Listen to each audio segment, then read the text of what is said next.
Ya baik, Assalamualaikum warahmatullahi wabarakatuh. Selamat malam pemirsa Gamalama TV. Senang sekali sahabat Pikal kembali menjumpai dalam program talkshow kita seperti biasa di malam hari ini, yang tentunya adalah di dialog spesial. Di kesempatan malam ini tentunya kita akan membahas topik-topik yang menarik ya. Dan di malam ini saya langsung akan membuka topik kita di malam ini adalah cegah perkawinan anak ya. Seperti apa? Tentunya kita akan berbagi informasi apapun itu dengan narasumber yang sangat spesial di malam ini. Sudah hadir bersama saya sapa yang sudah tidak asing lagi bagi Anda pemirsa Gamalama TV, Ibu Haja Masni bin Subakar, pemerhati keluarga perempuan dan anak. Assalamualaikum. Waalaikumsalam warahmatullahi wabarakatuh. Kabar baik ya? Alhamdulillah. Baik, selalu baik, insya Allah. Insya Allah. Baik pemirsa Gamalama TV, selain Ibu Haja Masni tentunya juga tidak asing lagi bagi Anda ya di tenaga kesehatan, khususnya dalam di profesi bidan ya. Saya sapa sudah ada bersama saya Ibu Hajah Rosdiana Turui, Ketua Ikatan Bidan Indonesia Provinsi Maluku Utara. Assalamualaikum Bunda. Waalaikumsalam warahmatullahi wabarakatuh. Ya, kabar baik ya? Alhamdulillah. Ya, alhamdulillah. Lama ya kita baru bisa ketemu lagi ya. Corona soalnya. Baik ya, tentu sehat ya. Ya, alhamdulillah. Baik pemirsa Gamalama TV, tema kita di malam ini adalah cegah perkawinan anak ya. Seperti apa? Langsung kita akan bahas saja ya ke kesempatan ini. Mungkin saya ke Ibu Ros dulu ya. Nah ini isu perkawinan isu perkawinan anak ini kan sangat luar biasa ya akhir-akhir ini ya. Apalagi di masa pandemi ini tentunya ketika keluarga dengan di rumah, tentunya angka ini juga akan sangat meningkat. Ini kan miris sekali. Mungkin saya minta komentar Anda dari kacamata IBI melihat fenomena ini seperti apa. Iya, oke, baik, terima kasih. Kita tahu bahwa usia anak itu, kalau untuk secara nasional, anak itu ada 18 tahun sampai ke dalam kandungan. Itu disebut anak. Makanya kenapa kalau kita ada hal-hal yang menyangkut dengan kesehatan reproduksi, itu anak itu masih dalam kandungan, kalau diaborsi itu tetap disebut dengan pembunuhan, karena itu adalah kesehatan anak dari 18 tahun sampai dalam kandungan tadi. Jadi tentunya kita apalagi saya sebagai seorang bidan, itu betul-betul memperhatikan anak itu adalah regenerasi kita. Anak adalah di mana kita ini sudah selesai, maksudnya sudah tua dan lain sebagainya. Regenerasi itu anak sekarang kita pupuk. Jadi kalau bisa itu kita programkan supaya anak itu betul-betul pada usia yang sudah memang mapan, harus masuk ke usia pernikahan baru dia nikah. Karena dia harus mulai belajar, berkembang dan menjadi seorang dewasa yang nanti melanjutkan program yang kita berdua programkan untuk hari ini. Begitu. Oh iya, baik. Nah, kalau dalam mungkin ya pelayanan di bidan ya, apalagi dengan kasus perkawinan anak ini ya, adakah Ibu menemukan tren-tren yang cukup meningkat untuk wilayah Maluku Utara? Untuk Maluku Utara, kita lihat skop yang kecil dulu. Di Kota Ternate saja ada yang datang untuk melahirkan itu usianya 18 tahun, ada yang 17 tahun. Padahal itu kan masih disebut anak. Artinya program-program untuk kehamilan itu yang paling terbaik itu di atas 20 tahun. Kalau di bawah 20 tahun berarti akan mendatangkan misalnya melahirkan dengan suatu kegagalan. Yang misalnya dia dengan anemi harus melahirkan. Padahal anemi itu kan akan mendatangkan pendarahan pada ibu atau anak yang jadi ibu sekarang ini, otomatis akan bisa meninggal karena pendarahan tersebut. Makanya kita harus cegah supaya jangan terjadi perkawinan anak pada kondisi yang seperti ini. Apalagi kita jangan lihat dulu skop Maluku Utara, skop Ternate saja masih ada usia begitu yang masih sudah melahirkan. Padahal sebenarnya itu kan tidak bisa. Karena itu yang pertama mereka belum cukup umurnya, dalam sisi ekonominya memang belum cukup, sosialnya apalagi, kemudian pendidikan otomatis SDM itu memang di bawah sekali, otomatis kemiskinan itu kan turun-temurun. Dan selain itu secara physically organ untuk sistem reproduksinya belum siap untuk itu. Mudah terjadi pendarahan yang mendatangkan, selain pendarahan nanti ada penyakit-penyakit lain yang bisa sampai di kanker rahim karena memang perawatannya tidak betul. Dan orang yang anak yang seperti itu pasti mencari tempat pertolongan yang murah dan barangkali kalau bisa ke dukun. Nah, padahal nanti ke dukun itulah yang membuat hal-hal yang tidak diinginkan itu akan terjadi pada anak tersebut. Itu kasus itu ada ya? Bukan di Maluku Utara, di skop Ternate aja. Apalagi di Maluku Utara pada umumnya. Karena Ternate ini kan sebagai bariernya Maluku Utara. Maluku Utara Ternate tidak ada, apalagi di kabupaten-kabupaten yang memang terpencil begitu. Jadi kalau saya sebagai ketua IBI, saya selalu keliling seluruh kabupaten, 10 kabupaten itu selalu selain daripada program untuk ke IBI-IBI-nya, tapi program untuk usia anak itu jangan sampai terjadi pernikahan di bawah umur atau sebagai masih usia anak. Itu selalu saya bingungkan untuk para bidan yang ada di sana. Para bidan itu bisa memberikan penyuluhan selain daripada kesehatan reproduksi pada usia reproduktif, tapi dia juga remaja harus dia sentuhkan untuk masalah-masalah seperti itu. Nah, kalau mensosialisasikan kepada remaja ya seperti itu. Nah, mungkin ini mumpung kita ada di ruang di televisi ini ya. Nah, apa dampak terburuk bagi seseorang, bagi kaum perempuan yang masih muda itu ketika dia melaksanakan praktek pernikahan kalau dikaji dari sisi kesehatan? Oh, banyak sekali ya. Yang pertama, kalau untuk kesehatannya, yang pertama kalau dia menikah di usia yang di bawah umur atau masih disebut dengan anak, yang pertama tadi saya bilang bisa saja penyakit itu bisa saja. Yang pertama tadi pendarahan karena dianemi. Karena yang kedua otomatis bisa kalau karena dengan pernikahan yang masih usia dini otomatis menghasilkan perceraian juga nanti banyak. Setelah dia bercerai pasti otomatis dia itu tidak siap dalam segala sisi ekonomi, sosial, kemudian otomatis SDM-nya kan rendah. SDM rendah dengan SDM rendah itu mudah terpancing dengan hal-hal yang lain sampai bisa terjadi karena dia memang merasa menyesal begitu dengan kondisi dia seperti itu, akhirnya menikah atau bisa berganti-ganti pasangan, bisa mendatangkan penyakit-penyakit penular pada sistem reproduksi. Nah, itu banyak sekali. Otomatis bisa saja HIV/AIDS, bisa saja bisa saja sampai ke tingkat kanker rahim. Karena memang dia tadi. Nah, jadi kita dengan adanya upaya-upaya seperti itu kita memberikan atau selalu menyentuh remaja supaya jangan sampai terjadi pernikahan dini. Karena dengan pernikahan dini itu atau pernikahan anak itu bisa mendatangkan banyak hal-hal yang tidak diinginkan. Nanti bagaimana supaya kita mendidik regenerasi kita.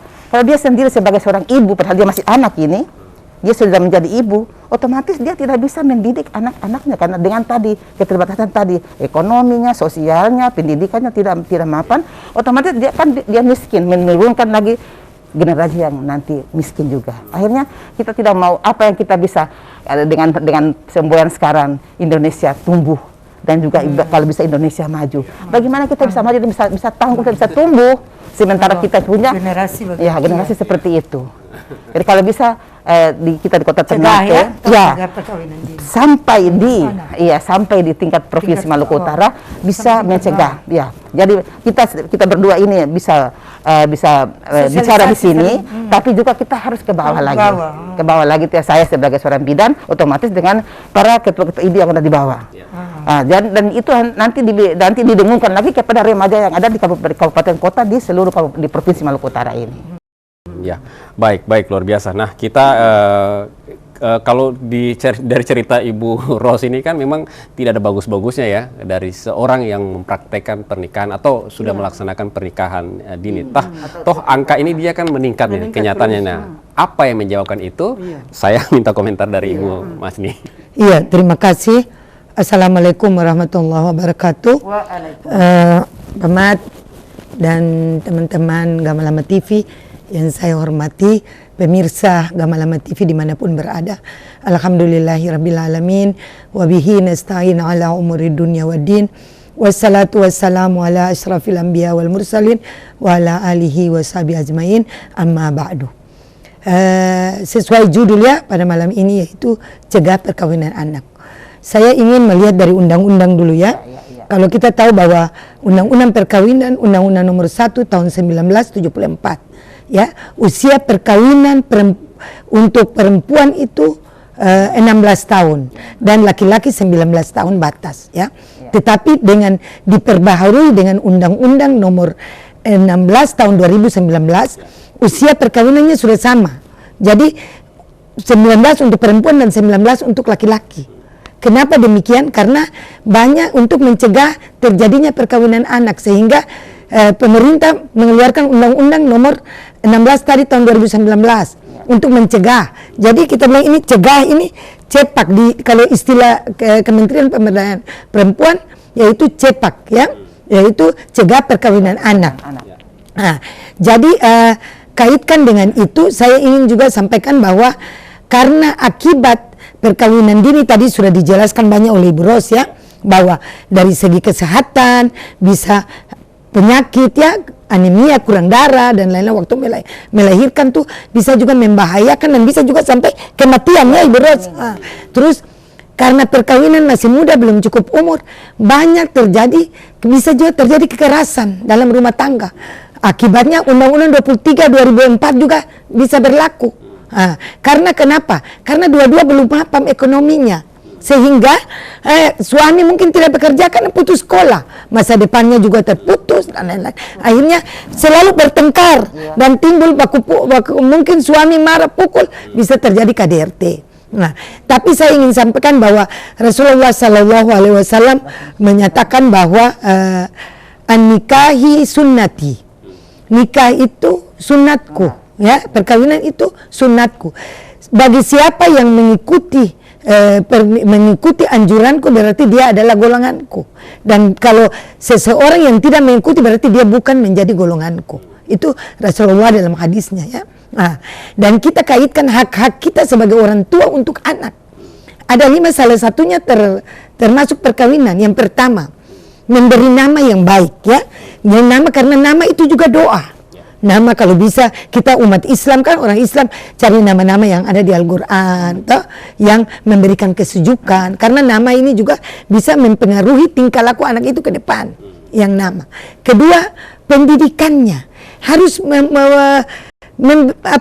membuat anak itu belajar pintar, mengerti pendidikan agama maupun keseimbangan dunia dan akhirat, dan pendidikan umum harus kita belajarkan kepada anak-anak. Ya, yang ketiga, makanan yang diberikan kepada anak-anak kita harus halalan thayyibah, makanan yang halal. Ya. Terus yang keempat, berikan partisipasi anak, berikan anak kesempatan untuk berolahraga sehingga anak-anak itu sehat. Ya, itu hak-hak orang tua yang harus kita perhatikan. Terakhir, yang kelima yaitu berikan jodoh yang baik kepada anak itu. Karena itu anjuran dari Rasulullah SAW dan juga itu diberikan di dalam Al-Quran bahwa hak-hak orang tua terhadap anaknya. Ya, jadi kalau kita orang tua lalai dalam hal ini, hak-hak ini berarti itu kerugiannya kita di orang tua juga. Anak tadilah, anak cita-cita juga terkandas karena perkawinan dini. Kemarin itu kita sama-sama dengan dari Pengadilan Tinggi Agama ya, Pengadilan Negeri Agama, KUA ya, menyangkut perkawinan ini. Beliau mengatakan setiap setiap hari selalu ada yang datang untuk bercerai. Ini karena belum mapan menikah sehingga terjadi perceraian. Karena satu tidak saling menghormati dan saling menghargai. Satu yang laki-laki karena belum cukup umur, belum sampai batas pernikahan yang baik. Karena mungkin tidak ada ekonomi yang mapan, mau makan juga mungkin tidak ada karena tidak bekerja. Akhirnya timbul kekerasan dalam rumah tangga. Ini akibat-akibat dari segi kesehatan. Ibu Ros cerita bisa juga penyakit dan itu bisa sampai kanker rahim. Terus dari segi ini anak bisa kerdil, stunting. Itu juga akibat perkawinan dini karena alat-alat reproduksi tadi Ibu Ros bilang belum mapan, belum cukup, sehingga banyak hal-hal terjadi kemiskinan, masa depan anak-anak hancur. Padahal anak-anak ini 100 tahun emas ya, 1945 2045 itu tahun emas untuk anak-anak yang diharapkan anak-anak ini nanti menjadi penerus, menggantikan kita ini bisa menjadi presiden, menjadi gubernur, menjadi wali kota ya, bisa menjadi di DPR sebagai untuk membawa aspirasi masyarakat. Ini diharapkan demikian, 100 tahun emas untuk anak-anak kita. Jadi kembali kepada orang tua, terutama ibu. Ya, ibu ummu madrasatul ula, ibu guru utama dan pertama, pendidik utama dan pertama sebelum anak itu ke sekolah, anak itu ke masyarakat.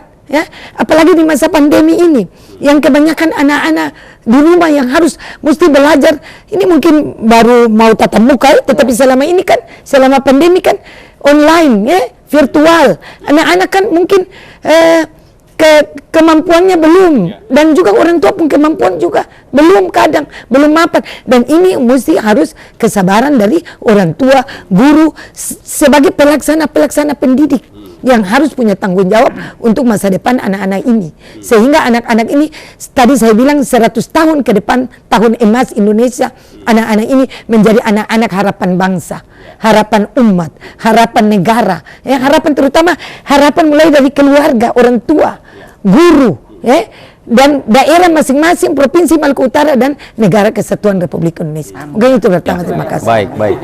Baik, luar biasa. Nah, kita akan bahas lagi ya di malam ini ya, cegah perkawinan anak. Sabar dulu, kita akan bahas lebih lanjut lagi. Pemirsa Gamal Putih, jangan beranjak dulu dari layar kaca Anda. Dialog spesial bertemakan cegah perkawinan anak akan kami lanjutkan kembali setelah jeda komersial berikut ini. Tetap bersama kami.